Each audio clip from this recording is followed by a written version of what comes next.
തെറ്റുമോ എന്ന സൂചന ഇതിനകത്തുണ്ടോ? എന്താണ് തവനൂരിന്റെ രാഷ്ട്രീയ ചിത്രം? എൽ ഡി എഫിന്റെ സിറ്റിംഗ് സീറ്റാണ് തവനൂർ. ഇത്തവണ തവനൂരിൽ എന്ത് സംഭവിക്കും? UDF 48.86, LDF 43.22. അതായത് UDF-ന് മേൽക്കൈ തവനൂരിൽ എന്നുള്ളതാണ്.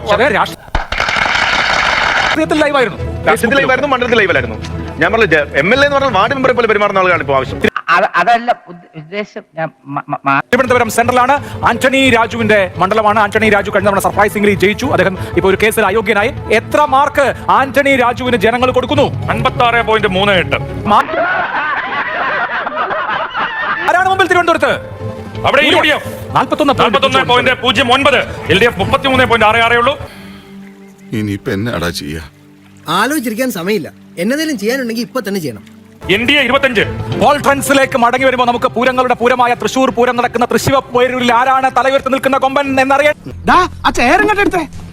ഒന്നങ്ങോട്ട് മാറി കൊടുക്ക്. ഇങ്ങോട്ട് ഇരുന്നാട്ടെ. സിറ്റിംഗ് MLA മാർക്ക് തൃശൂർ എത്ര മാർക്ക് കിട്ടും? വരട്ടെ. 46.17. Poor performance. എന്തോ എങ്ങനെ റാങ്ക് നമ്മൾ പറയുന്നില്ല, നമുക്ക് വളരെ താഴെയാണ്. തൃശൂർ UDF 38.91. ഇതൊക്കെ എന്ത്? LDF 31.54, NDA 29.55. 7%. എന്താണ് നീ വിഷമിക്കാതെ ഇതിപ്പോ ശരിയാക്കി കുന്നത്തുനാട് സംഭവിക്കുക? UDF പിടിക്കും. 42% വോട്ടുകളുമായി കുന്നത്തുനാട് UDF തിരിച്ചു പിടിക്കുന്നു. 34.50 മാത്രമാണ് അവിടെ LDF-ന്റെ വോട്ടായി വരിക. BJP എന്ന് പറയുമ്പോൾ അവിടെ 23.50 എന്ന് പറയുമ്പോൾ NDA എന്ന് പറയുമ്പോൾ അവിടെ 2020 ആണ് നിർണായകം. നീ ഒന്നുകൊണ്ട് വിഷമിക്കണ്ട, ഇവിടുത്തെ കാര്യം ഞാൻ ഏറ്റു.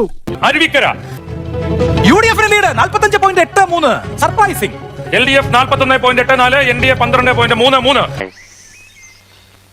പത്തനംതിട്ടയിലെ റാന്നി തുടർച്ചയായി LDF ജയിച്ചു വരുന്ന മണ്ഡലമാണ്. അട്ടിമറി 44.36, UDF 40.15, LDF. അതായത് LDF-ന്റെ സിറ്റിംഗ് സീറ്റായ റാന്നിയിൽ ഇത്തവണ അട്ടിമറി ഉണ്ടാവുമെന്നാണ് കോർ നൽകുന്ന സൂചന. എന്നാലും ഇവൻ ഇങ്ങനെ ഒരു കടുങ്കൈ ചെയ്യുന്ന ഞാൻ വിചാരിച്ചില്ല. കുന്നത്തൂർ, കോവൂർ കുഞ്ഞുമോന്റെ കുന്നത്തൂപ്പിൽ എന്താണ് കുന്നത്തൂരിന്റെ ചിത്രം? വേട്ടെ. UDF surprise. പീരുമേട് മണ്ഡലം വാഴൂർ സോമൻ MLA ഇപ്പൊ നമ്മോടൊപ്പം ഇല്ല. പീരുമേടിന്റെ 2 ഓലക്കീറോ വെള്ള തുണി എടുത്തോളൂ എന്നെ മൂടാൻ. കോർ വരൂ സ്ക്രീനിൽ.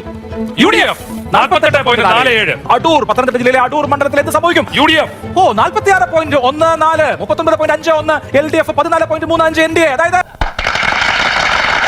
അടൂർ മണ്ഡലവും LDF-ൽ നിന്ന് UDF പിടിക്കുകയാണ്. മഞ്ചേശ്വരത്തെ മുൻതൂക്കം ആർക്കാണ്? മഞ്ചേശ്വരത്തെ UDF-ന് തന്നെ 40.5. UDF, NDA തൊട്ടുപുറകിൽ 30. നോക്കൂ, ഒറ്റ ശതമാനത്തിന്, 1.5% മാത്രം വ്യത്യാസം. സർപ്രൈസിംഗ്. ഞാൻ ഇവിടുന്ന് പോകുന്നതിന് മുമ്പ് ശരിയാക്കി തരാം, അല്ലെങ്കിൽ എന്നത് ഇങ്ങനെ വിളിച്ചോ. റോഷി അഗസ്റ്റിന്റെ മണ്ഡലം ഇടുക്കി. റോഷി അഗസ്റ്റിനെ സംബന്ധിച്ച് നമ്മൾ ഈ പറഞ്ഞ റീചെക്ക് ചെയ്യും, റീസർവേ ചെയ്തൊരു മണ്ഡലമാണ്. നമ്മൾ 2 തവണ ചെയ്തപ്പോഴും ഏകദേശം ഈ ഒരു 53 സംതിങ് ആണ്. നമ്മൾ 200 ഇനി ഒന്നുകൊണ്ട് വിഷമിക്കണ്ട, ഇവിടുത്തെ കാര്യം ഞാൻ ഏറ്റു. 200 ശതമാനം എടുത്തിട്ടുണ്ട് ഈ മണ്ഡലത്തിൽ. LDF തന്നെയാണ് 47.52. LDF തന്നെയാണ്. അതൊക്കെ കുറെ കേട്ടിട്ടുണ്ട്. ഇടുക്കിയിൽ ടൈറ്റ് ഫൈറ്റ്. UDF 44.09 വന്നിട്ടുണ്ട്. കോൺഗ്രസ് മത്സരിച്ചാൽ സംസ്ഥാനത്തെ 140ാമത്തെ മണ്ഡലം നെയ്യാറ്റിൻകരയിൽ K. ആൻസലനാണ് MLA. ഇല്ല, LDF-ന് തന്നെയാണ് മേൽക്കൈ, പക്ഷെ നേരിയതാണ്. 39.9, LDF 38.06, UDF 29.95, NDA. 3 tight fight ആണ്. പലതും കഴിച്ചിട്ട് താൻ എവിടെയെങ്കിലും പോയി കിടക്കുക, ബാക്കി നാളെ പറയാം. ഏറ്റവും പ്രധാനപ്പെട്ട ഈ സർവേയിലെ സൂചനയായി കാണേണ്ടത് നിലവിൽ LDF-ന്റെ സിറ്റിംഗ് മണ്ഡലങ്ങളായിട്ടുള്ള 9 മണ്ഡലങ്ങൾ UDF പിടിച്ചെടുക്കാനുള്ള സാധ്യത ഈ സർവേ സൂചിപ്പിക്കുന്നു എന്നുള്ളതാണ്.